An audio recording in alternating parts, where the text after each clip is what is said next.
اسلام میں بال کٹوانے کے کتنے طریقے ہیں بتا سکتے ہیں آپ؟ بال کٹوانے کے تو بہت سارے طریقے ہیں. مثال کے طور پر مثال کے طور پہ تو جیسے کہ آج کل جو فیشن چل رہا ہے نا، تو فیشن تو چلتا ہی ہے. اب آدمی کو کیسا پسند ہے کیسا پسند ہے تو اپنے کو کاٹنا رہتا ہے. آپ جیسا ہوتا ہے ویسا کاٹ دیے. السلام علیکم ورحمۃ اللہ وبرکاتہ. وعلیکم السلام. جناب کیا میں آپ سے ایک اسلامی سوال کر سکتا ہوں؟ بتائیے. آپ کا نام کیا ہے؟ راجا بابو. راجا بابو. راجا بابو، ماشاء اللہ. آپ نماز پڑھتے ہیں؟ بالکل بے شک. تو آج کا ہمارا سوال ہے، ہمارا اسلامی چینل ہے، ہم اسلامی سوال جواب کرتے ہیں. یہ حجام کی دکان ہے، حجامت وغیرہ اصلاح کی دکان ہے. اس کے متعلق ہمارا سوال ہے آج. اسلام میں بال کٹوانے کے کتنے طریقے ہیں بتا سکتے ہیں آپ؟ بال کٹوانے کے تو بہت سارے طریقے ہیں. مثال کے طور پر مثال کے طور پہ تو جیسے کہ آج کل جو فیشن چل رہا ہے نا، تو فیشن تو چلتا ہی ہے.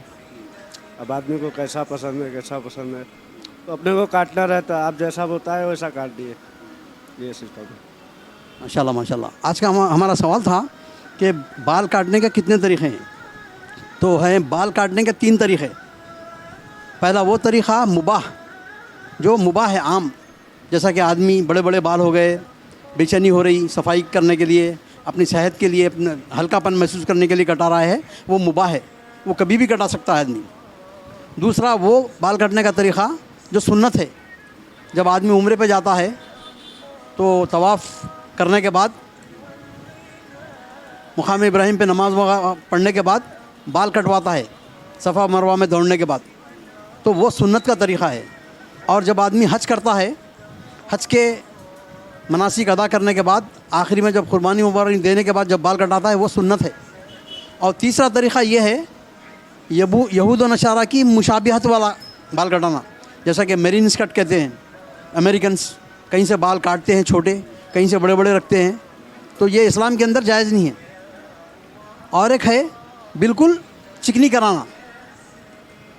نبی کریم صلی اللہ علیہ وسلم کے بعد بعض فرقے، آپ کے انتقال ہونے کے بعد بعض فرقے جنم لیے اسلام کے اندر، وہ ہے خوارج.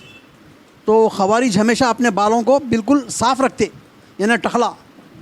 تو ہاں، تو ان کی پہچان ہو گئی تھی خارجیوں کی کہ یہ بالکل صاف رہتے ہیں، تو وہ بھی منع ہے. تو بال کٹانے کے 3 طریقے ہیں. ایک تو مباح صحت کے لیے کٹانا، دوسرا سنت حج اور عمرے کے لیے کٹانا، تیسرا ممنوع طریقہ جس میں منع ہے تو یہود و نصارہ کی مشابہت میں کٹانا.